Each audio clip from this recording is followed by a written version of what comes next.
And so as business owners, we need to be really strategic about making sure that the people we want to work with are seeing our stuff and they're thinking, this is relevant to me and this is something I want to be involved in.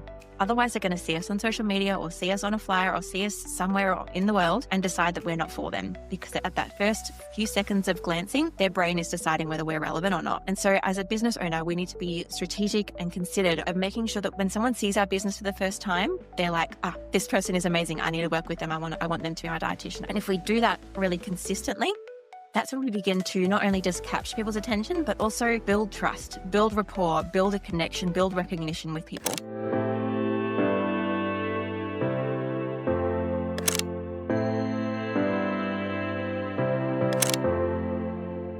Hi, I'm Charlene Oy, dietitian turned business and marketing coach, and you're listening to the Nutrition Business Show. I've been a dietitian for over a decade, generated millions online, and we've helped thousands of health professionals.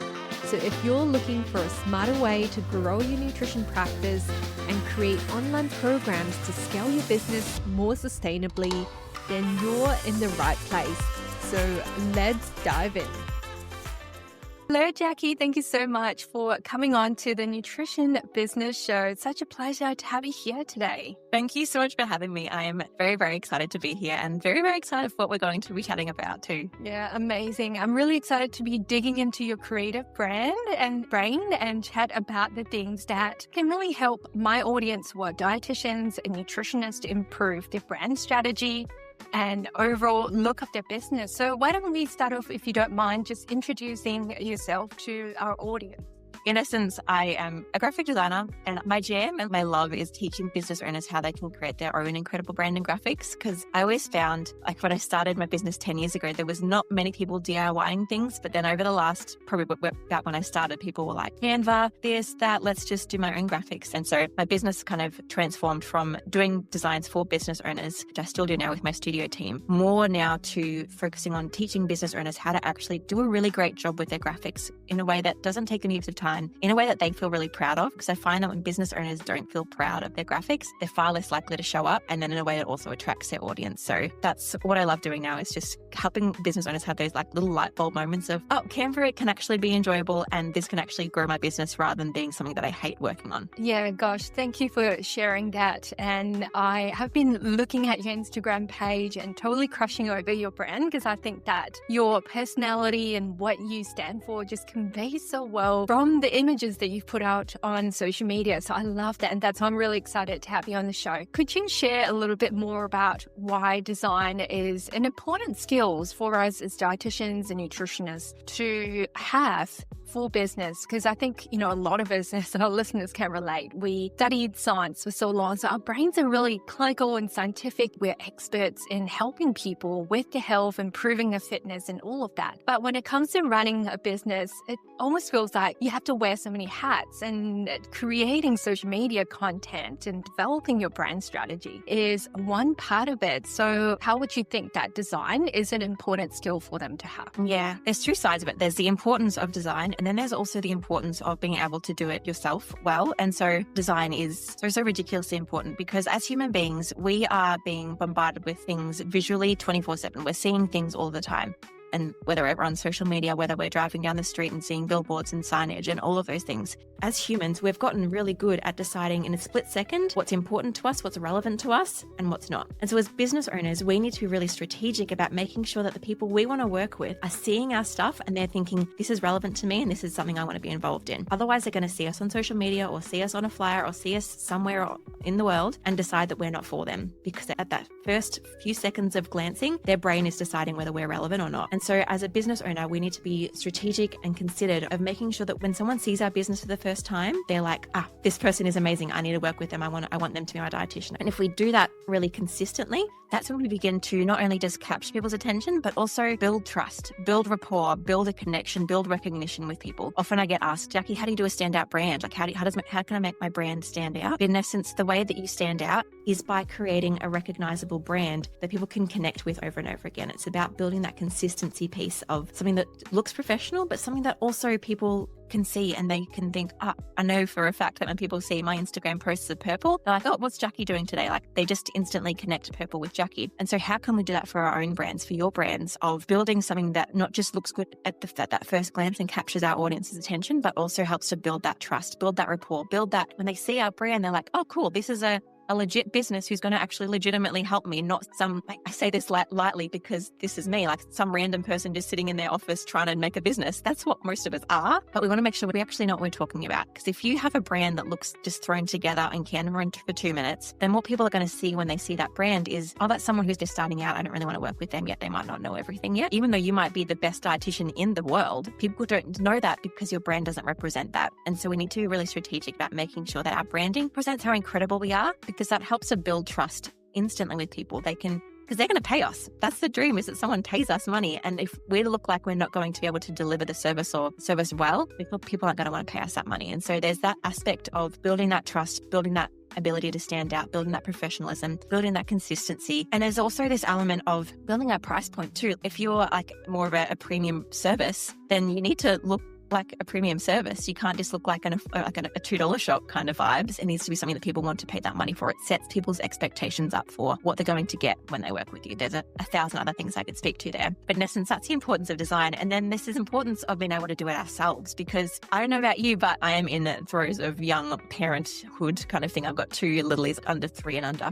And what that means is my time is relatively scarce, and I'm not batching my social media posts months in advance. I'm literally making them the day of if I do them. And so what that means is I'm so grateful that I can actually design a post. And so there's this immediacy piece that as small business owners, we often need that because we haven't got a team or a heap of people working for us doing all these graphics for us. We just need to be able to put a social media post out and not pay someone $200 to do that and not give them 3 weeks notice as what you would need to do if you were hiring a designer team. And I think just the ability to be able to do it ourselves, and also to be able to put ourselves into that brand. If you're more of a personal brand where you are the dietitian working with the client, people want to get to know you as a person. And if you are actually creating those graphics too, it helps you to embed part of your personality into it, which I think is really important for more of those personal brands too. Yeah. Wow, Jacqui, there is so much there I want to unpack. That is so helpful. I want to take a few steps back and chat about someone were shoestrapping, they were getting started and they were a new business or fairly new. What advice would you have for them to put together a brand strategy in a sense? When it comes to brand strategy, perhaps you can explain that term a little bit more and chat about where they can go to, where they can draw that inspiration from.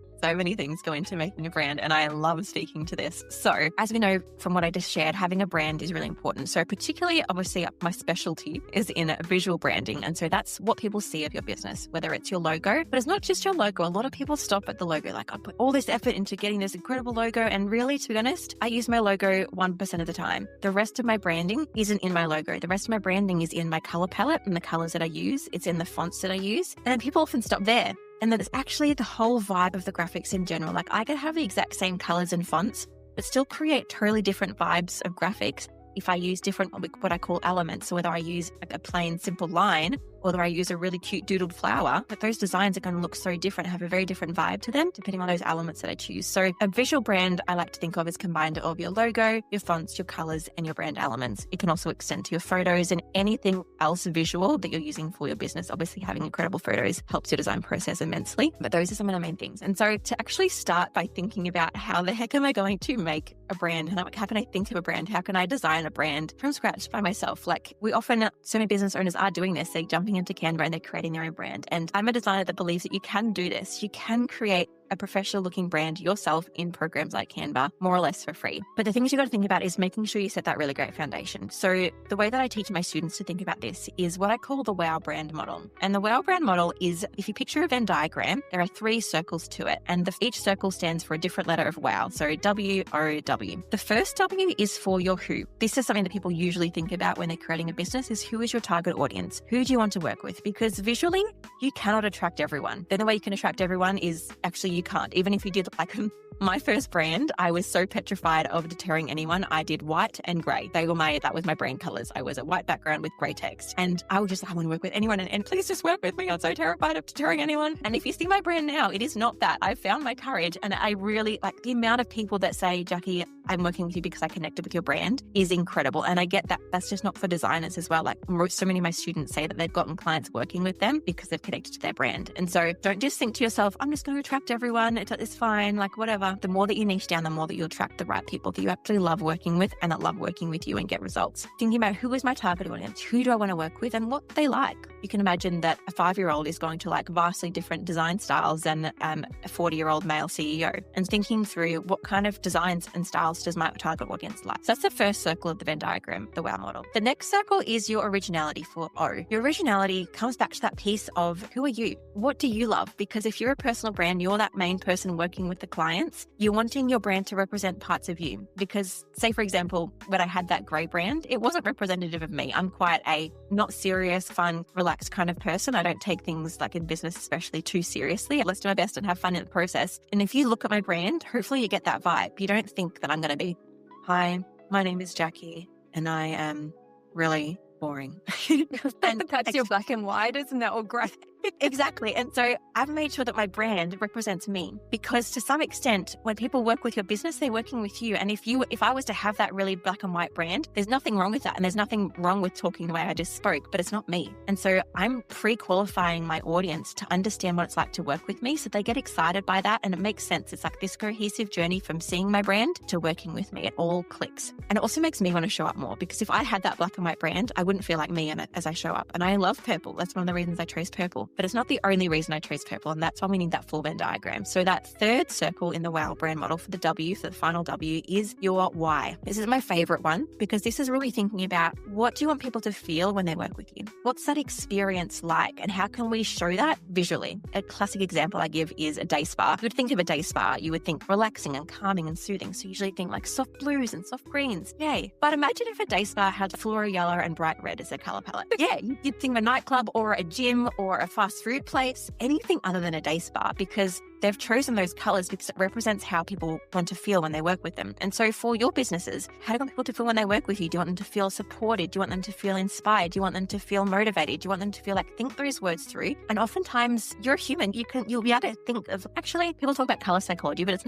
not rocket science. We often, as human beings, we know that like greens, and a lot of dietitians will use greens. And there's a reason behind that, because it helps people think of nutrition. It helps people think of diets. It helps people think of food and of healthiness. And that's not a bad thing to use those colors. People often say to me, like when they were working with me, they'd come to me and maybe they were a photographer, and they'd say, I don't want to have a camera in my logo, and I want to make sure I'm so different to all the other photographers in my industry. I'm like, cool, let's do that. But also, you're surrounded by photographers, so you see all the photography brands. Your audience maybe follows 2 photographers. And when they see your brand, they want to know that you're a photographer. They want that to make sense to them. And so if a day spa was to do, I want to do floral yellow and red because I want to be different to all the other day spas, it wouldn't make sense to their audience. And so thinking through finding that balance of being different, but also surely making sense to your audience. So that's that third circle, the why. And when those 3 circles, so your who, your originality, and your why, when they overlap, you've got that little section in the middle of the Venn diagram. That's where your perfect brand lies. Usually there'll be colors that your audience loves. For example, it doesn't have to be colors, it could be fonts, it could be style, but there'll be colors that your audience love that you also love that also represents your why. For me, that was purple. I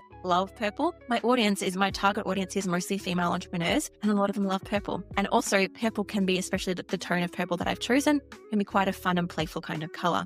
And so that works with all things I want my business to grow. And so using those things can really guide where we're going. And like I mentioned before about the photographer doing a branding that was so different, or a day spa doing branding that was so different, even just looking at like dietitian brand or dietitian social media on Pinterest will give so much inspiration that you can see what's out there, see what you're drawn to, what you think your audience would be drawn to, and then start to cull that down and begin to think, I saw that font a lot. That actually sits really well with me. I might try using those fonts in my branding. And people often they see a color palette on Pinterest or something, or on Canva, and they're like, yes, this is my color palette. It looks incredible. But what they've failed to do is actually test it and use it. And so that's the biggest step of this whole process, is get these foundations right, but actually don't commit to anything until you've tested it. Create some social media post designs using the colors you're thinking and see if it actually looks okay. because oftentimes color palettes look nice in a picture, but they don't look nice in actual reality. And so testing those out, a big mistake I see color palettes, business owners make with their color palettes is not having enough variety in their colors. I just have one green and one white and a yellow, for example. But you need to have kind of a range of those colors. You need to have a really dark green, or you might need to have a really light green, and you might choose to have a dark brown and a really light brown. And having the lights and darks will help you pair colors more easily, because maybe your bright green and your bright brown won't work well together, but your bright green and your dark brown might work well together, and vice versa. And so having those range of colors is what's going to make your color palette work. Testing your designs out once you've got some inspiration is what's going to make it work, rather than just saying, that looks cute, I'll just commit to that, realizing that doesn't actually work in reality, which isn't going to drive you really just frustrate you so much when you actually get into that process of making the graphics in Canva. Yeah, I agree. And I like what you say. I want to actually highlight what you say about thinking of the wow that you talked about, right? That Venn diagram, understanding your why, your personality, and doing all of that before you dive into Pinterest to do your research, because you could be looking at hundreds of different palettes and in that process get really confused. And that's some of the things that I've heard my clients say to me as well. Go into Pinterest and I pin this and that, and then you end up with a really vast differences in different palettes and end up feeling really confused. So definitely do the homework, deep dive into your brand values and all the different things that you want to convey before you go to Pinterest and look at what other people are using. I love that. And it does make such a huge difference when you have that clarity piece. Kind of like you've got a map to what you need to find. You can think when you see that bright fluory yellow color palette, and you think, actually, does that align? Or actually it does align. Let's go that direction, because you've got that lens that you can look through things. And oftentimes I get my students to pin all the designs in one giant board. And then when they go to that board, because they've got that lens on, they can then look at that board with a whole lot more clarity and think, oh, I see those colors repeating, or I see those fonts repeating. And yeah, they actually do align with what I want my business to represent visually. Yeah, thank you so much for sharing that, Jacqui. I want to pick your brains about this, because within nutrition itself, and I always say nutrition, it's an industry. It's not a niche, right? Because within nutrition, you can have different population groups that you can serve. So if I were to bring two different brands to you, I'd love to hear what comes to your mind in terms of brand colors. So we've got, say, a pregnancy dietitian who is, pregnancy is like nurturing, it's a lot of care and love and all of that. And then we have another brand who's in the fitness industry. So we have got a sports dietitian who works with endurance athletes, right? Trying to crush the personal best and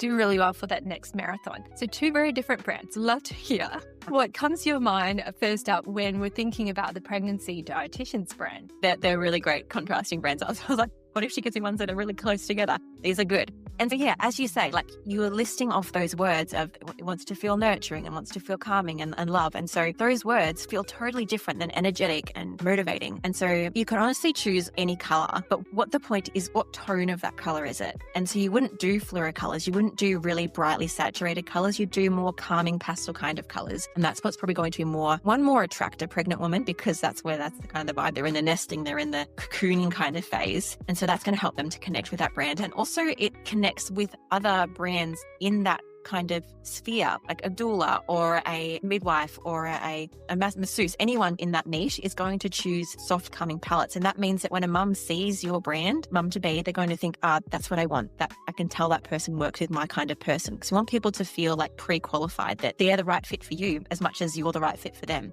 Yeah. And then obviously for the fitness one, it should be the opposite of that in terms of really brightly saturated colors. You might do a really bright green. You might do a dark kind of strong navy. You might do a strong red and a strong kind of blue as well. That could really work. And do you notice I said navy and the blue? Because navy and blue are obviously similar colors, but that darker navy is going to be that darker color in your color palette compared to maybe more of a bright aqua Facebook blue, maybe even more saturated kind of blue. And having those two together is going to look really great. So yeah, having that contrast in the darks and lights as well is really helpful. Yeah, I love that. Thank you. Sorry to put you in the spot, but I do think that it's really helpful for our audience to see that differences as well. And I'm just envisioning that color for that pregnancy dietitian, the mint and things like that. It's not like your regular green, it's a softer tone of that. And I like that. And then you've got the sports dietitian. It's all about strength and empowering people to get stronger and fitter, and a lot about vitality and energy and all of that. So the stronger, more saturated colors. Thank you for sharing that. And I hope that our listeners can see where we're going with this, with the differences. Now, for someone who is perhaps more of an introvert and we're so used to working for someone and staying behind the scenes, and now we have to step up and show ourselves on social media and in our brand as well. It's sometimes quite hard for people to convey that in their brand messaging. So I want to shift a little bit towards the brand messaging side of things and talk about how can we find that in ourselves, especially if we don't know what it's going to be and we're still in that process of finding and firming up our niche and refining. What advice do you have for dietitians who are in that zone at the start? Yeah, I think showing up and being ourselves online is a muscle. It's something that we need to try and then practice and kind of build on that. And so to begin with, I think it's just really great to, if you've worked with a client before, I think it's really great to almost picture them as you're going out and as you're posting on social media, as you're showing up online. Just picture yourself not talking to this wide void of internet, and there's a really daunting place, but picture talking to that person or two that you've worked with and thinking, all right, I know that they're this kind of person, so I'm going to speak to them. This is the kind of stuff that they need to hear. This is the kind of content that's going to be useful to them. And it's far less daunting to think, especially if you're wanting to do like an Instagram story or something where you have to be on there, or a reel, for example. It's far less daunting to think of the actual person you're speaking to just on a video call with them rather than all of the internet that could possibly access this. But I think there's also this idea of making sure that we show up in a way that's authentic to us and giving ourselves time of maybe doing a photo of ourselves one day and letting that sit there for a bit and realizing that we didn't melt. It was okay. No one hated on us. No one commented anything mean to us. And just coaching ourselves through that process of, I'm safe to show up. I'm safe to post. I'm safe to be me.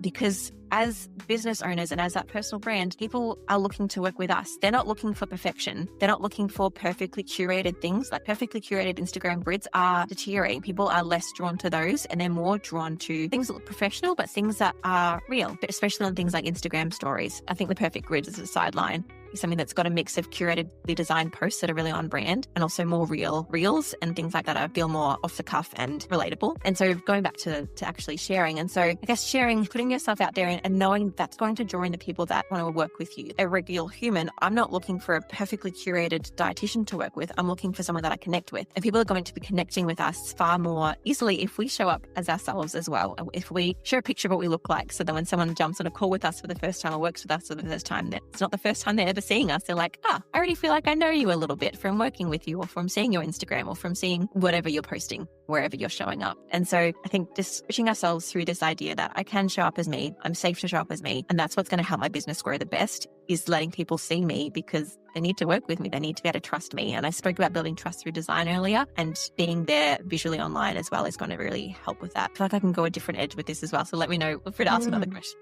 Yeah, look, I think that infusing ourselves in our brand is so important because especially in the profession that we work in, we're a service-based profession. And so we work with clients directly. And even before they pick up the phone to make a booking or go online to fill out your application form, they want to know that, first of all, you're credible. Secondly, they can trust you with their health in your hands, that you know what to do with them to get them result. And I'm a huge believer on infusing yourself in your brand so people can get to know you before they even make that decision to work with you, because you want them to know that you're a real legit person. And over the years, I've seen lots of different types of accounts coming up, faceless reels and that kind of stuff, MRR, so many different ones. So you want people to go, yeah, she's a brand that I can trust. I know she's legit. She's not just buying someone else's course and redoing it as herself, or it's not a stock image or a video that they've put up, so I don't even know who they are. And I personally, when I go, for example, look for someone that I want to work with, that's the first thing I look out for. Is that a real person behind the account? It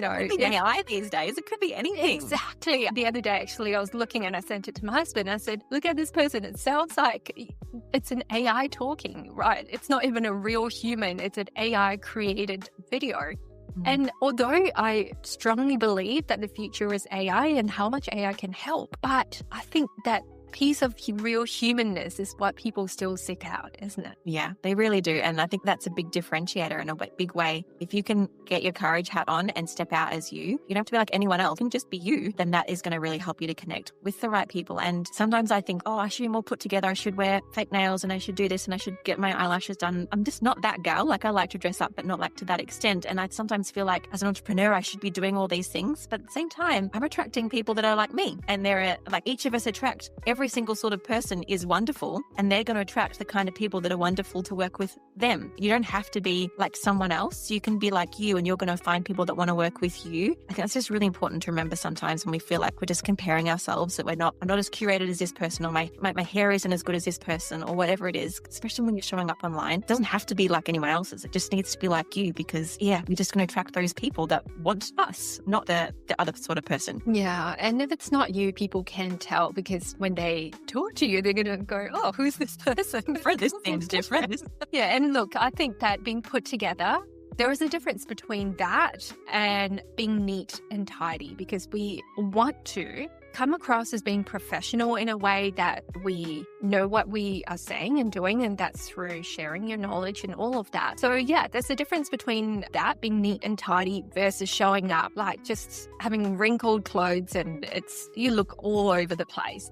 And that's not a good way to convey who you are and what you do. And so there is that fine line there, but we don't have to mimic that perfection or be somebody else that we are not, because people can feel it. And when they see us and connect with us, it's going to feel different and misaligned for them. And yeah, so I love that piece about authenticity and being yourself, showing up, because who you are will attract the kinds of clients that you want to attract. And that's great advice, Jacqui. Thank you. Now, the next thing I want to ask you is, one of the questions that my audience and my clients often ask me is, how do I stand out from my quote unquote competition, or people who are in the same industry, in the same niche? How do I create a brand that is different to theirs? So a lot of it's different pieces of what we've spoken about. Of one, no one is like you. So if you embed you into your brand, it's already going to be different. And so it's a really fine tension between being different, but also being similar enough your niche understands who you are and who you're for. Like that pregnancy dietitian, like they're great and they shouldn't look so different than all the other pregnancy dietitians, because that's going to say the wrong thing. And so it could be good to have a look at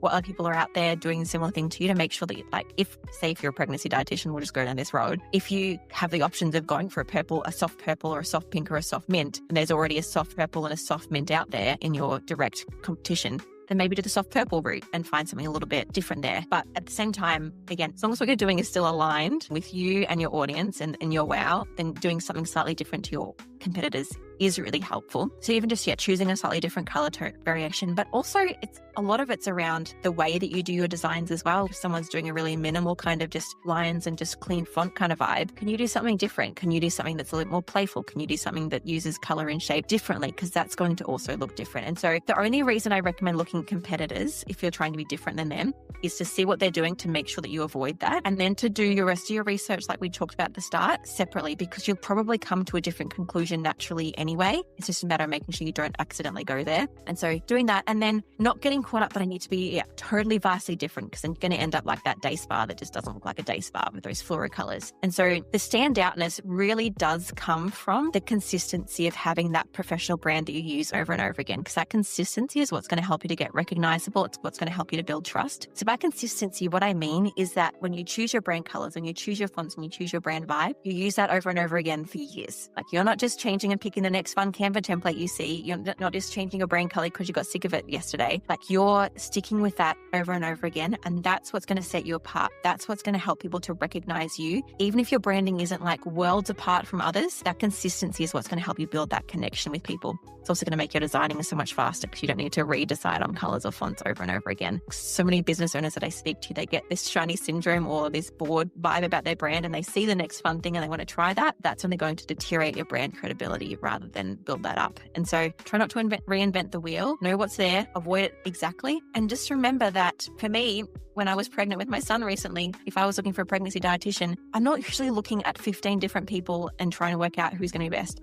Someone enters my Instagram orbit of an algorithm. I'm like, cool, amazing. Because I can tell you right now, I'm probably following in my whole Instagram, I'm probably following 2 dietitians. I don't need you to be totally different to the old dietitians in the world. I just need you to be you and to build that credibility with me. Thank you. That is such great advice, and really important reminder for all of us as well, to be yourself and be confident with what you bring to the table. We literally cannot help 100 people at a time, right? We have a limit. And so focus on those people who you can help, and it will just draw the right people to you. Now, Jacqui, you earlier on talked about something that I thought is so relatable for a lot of people, and that is spending time on Canva picking templates and getting so distracted with that. because we can end up with analysis paralysis as well. Canva is amazing, right? There's so many examples and templates they've put out. And there I say, like, I use Canva every day. And if I'm not careful, I can end up spending hours just tweaking a carousel post. So I'd love to hear your take on Canva. Is it a helpful design tool? There's obviously many out there these days that business owners can use.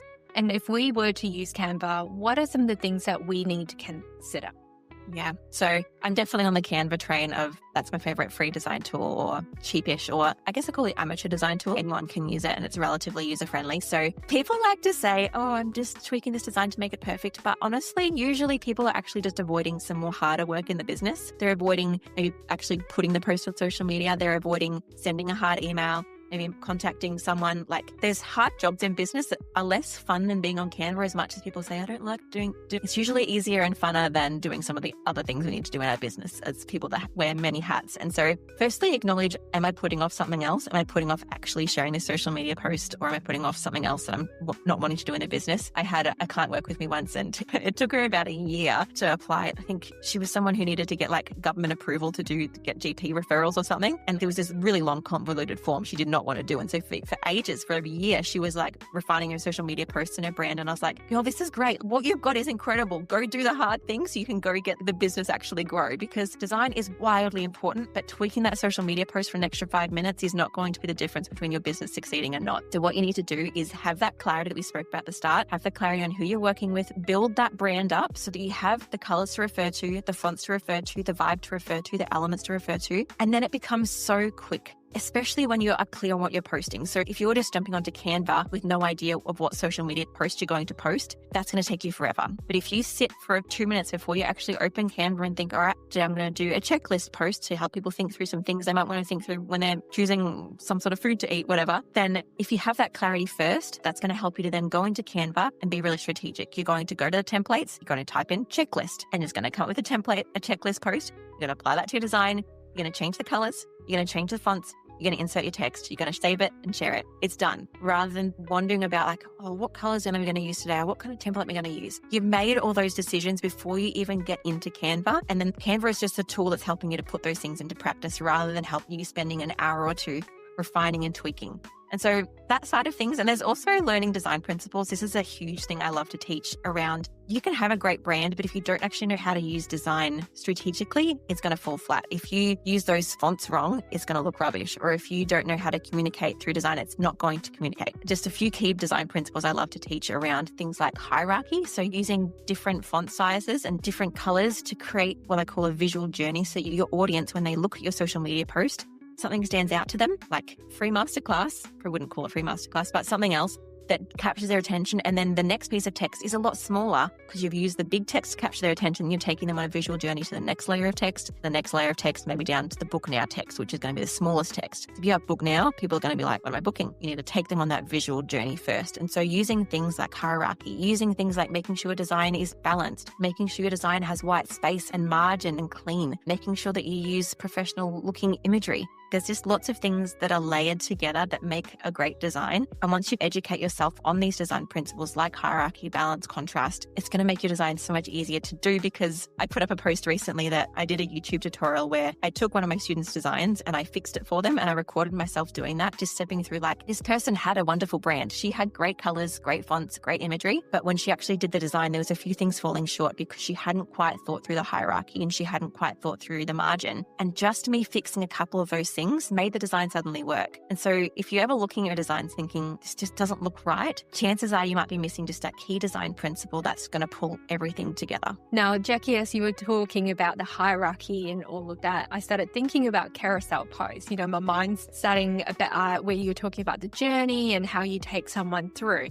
So I want to speak to that carousel, if you don't mind just diving into that a little bit more, what that can look like. And I want to move on to talk about a slightly different topic afterwards, Facebook ad graphics, because I've got audience who are slightly more advanced in a business journey, so they do Facebook ads. And I find that what you put out on Instagram can be quite different to what you want to put out for Facebook ads because it serves quite different purposes. So could we talk about carousel posts for Instagram first? There's a lot of different ways to do carousels. My favorite is to really separate out your information so it feels really digestible. A big mistake a lot of people make is putting too much information on a post and making your text too small. As a mum right now, I'm viewing my Instagram like far away from me while I'm holding a baby in my other arm on minimal brightness. And I can't read so many Instagram posts because people are just doing it at the wrong size and putting too much information. It feels busy. I'm just going to scroll past it. I don't have the time to absorb that information. And so a carousel post is so great because you can use quite large text on the front cover of that carousel and bring people on that journey. So I recommend having like large text that's 5 words long or less, and then having maybe a bit of some smaller text underneath that, expanding on what they might get inside the carousel. And then through that carousel, you're just using text and imagery to build on your point, to educate, to share, and to do all those things. And just making sure that nothing ever gets too small. If you're finding that you're running out of room, put it on the next slide of the carousel. Like carousels, we can now do more than 10 slides. And so there's no need to try to squish everything in. And if you're not doing a carousel too, like you can put your text in the caption. It doesn't all need to be on the post. Like the main point of your graphic is to capture attention and to take people on that journey, and just not doing too much and trying to overcomplicate things and keeping it simple. It's going to be what works the best. Yeah, simplicity is really important because I often see with carousels that people try and add too much elements in it. It gets really busy. And if I'm reading carousel, I feel like I want to be taken on a journey. You start with the hook and then you give them some background and go through your tips and then ending with a call to action slide. It's almost a process that you just want to get people to keep scrolling, reading the next thing. And so if it's really busy and overwhelming, that's when I think people will stop and move on to the next thing. And social media, it's a busy space. So you got to think about how can you keep your messaging so simple and so clear that it captures their attention, keeps them going. Now, shall we talk about Facebook ad graphics? I know it is such a complicated space to dive into, but do you have any tips around doing ad graphics and getting people to even stop the scroll to look at it? Yeah, ad graphics are so different because a lot of the time, depending on who your ads are targeting, they might be targeting a cold audience. So they don't know you from a bar of soap. They also all care about you less. Probably need to be focusing on less personal brand, less images of you, and more building just that connecting point, like what's going to capture their attention, what is their main problem, and how can you show them that you know how to solve that problem. It depends on your ad strategy, but a lot of the time I like to encourage people to keep it simple. People try to put so much text on it and you really don't want to do that. You want to make sure it's really attention grabbing. So maybe short amounts of text, quite large text, really relevant imagery that's going to capture their attention. So if you're doing it like a food recipe book, then make it of the food recipe book, make it so clear of what's actually what's relevant to that. And also thinking through like, where is this going to be seen? If it's on Facebook, Facebook is already quite blue. There's lots of things happening there. So maybe doing colors that are quite different to blue, but still as close to your branding colors as you can get in terms of maybe, I know your brand's quite orange. And so having like an orange kind of vibe is very different than the blue. So that's going to automatically stand out more on Facebook. Lots of things work as Facebook ads. So just test, see what other people in your industry are doing. There's a Facebook ads library, which you can just search anyone, what graphics they're making and see what ads they've got out right now. And you just use that as inspiration for yourself. That's my favorite thing that I do. And just be a little bit clever. Like even as a graphic designer, there's ads for graphic designers that are done in Paint or Microsoft Paint that are drawn really badly because it's this idea of anti-aesthetic. It's just so different than what you would expect. So it captures attention. And so thinking a bit cleverly about that too. And as much as I love being on brand, I think Facebook ads is the biggest stretch that you can make away from your brand if you want to just try something a little bit more standouty. But it needs to be related enough to your branding still quite a lot so that when someone clicks from that ad to your website or to your Instagram or to wherever you're directing them to, that it feels like that cohesive journey, that it's still that they feel like they've gone to the right place as that next step. Yeah, I do find that with Facebook ads, it is a lot about testing and seeing what works and grabs people's attention. And targeting core audiences is very different to targeting people who already know your brand. They might have come across you on Instagram or have gone to visit your website or downloaded something from you before. So they're what we call a warm audience, and that can work quite differently. And one thing that we discovered last year while running some ads as well is discovering that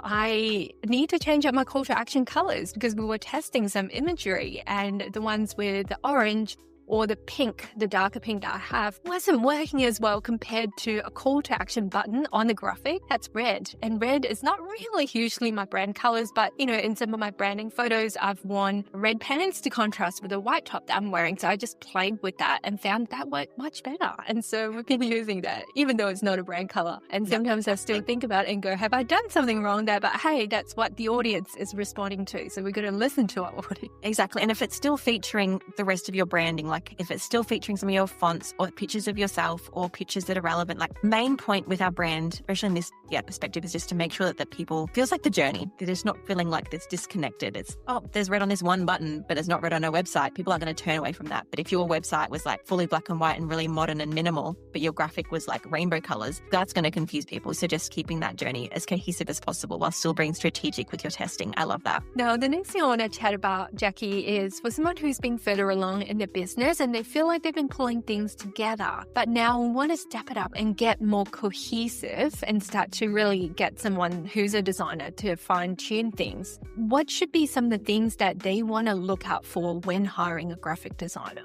Yeah, a big thing to look out for. You just want to find someone who's done similar design to what you're wanting. But at the same time, I say that, but most designers are really talented. They can work with a wide range of niches. They can work with a wide range of graphics. So you don't need to have someone that's done exactly what you're after, but just checking that they've got some examples of their work, whether it's on their social media or on their website. And you can tell that what they're doing is considered and thought through. Like have a look, like just see if you can spot mistakes. Can you spot something that's not lined up properly? Can you spot something that's not readable? Because if they're not able to think strategically like that, they're not going to be able to do a great job with your graphics. So there's that kind of edge. And also obviously just looking for testimonials. Can you see happy clients? And then maybe even going to those happy clients' pages and seeing if they look really great. So just looking at that kind of work. And if they have a full system, a lot of designers, you might find someone who's brand new to things. And so that might be harder for them to, if they're brand new, that they might not be as good at design. They haven't had as much experience. They might not have a really great onboarding system. They might not have the customer journey worked out properly. And so if you want to be really held in that customer journey, look for someone who's been around for a little bit longer or you can tell like when you go to their website, there's like a steps for you to go through rather than just message you on Instagram and I'll work with you, rather than like a form or a whole onboarding process, because that onboarding process will mean that they're being really considered in the questions they ask you to make sure that they can understand your brand really cohesively and really fully before they even start that design work. So they're actually thinking those things through. So those are a couple of things to look out for. All right, Jacqui, just have a couple more questions for you. Now, we know that you're a very busy mum with 2 kids under 3 and also a growing business as well. Love to know if you have any advice for our listeners around how you juggle everything. It's a whole wild ride. I've just done a podcast on my channel being like, I think this is how everything works, but it's a little bit crazy. So yeah, pretty much like I always preface this kind of answer saying that I have been doing my business for 10 years. So everything that I'm doing, like I've got a podcast, a YouTube, a course, a membership, it's kind of like more a mastermind coaching program and a studio team that I look after as well. And there's all these different areas of my business, but I didn't just start them in the first year of business. They've been 10 years in the making. And so I think that's an important thing to preface everything with. Secondly is having help. Like I've got a VA, I've got a video editor, I've got design studio team, I've got a co-coach in my programs.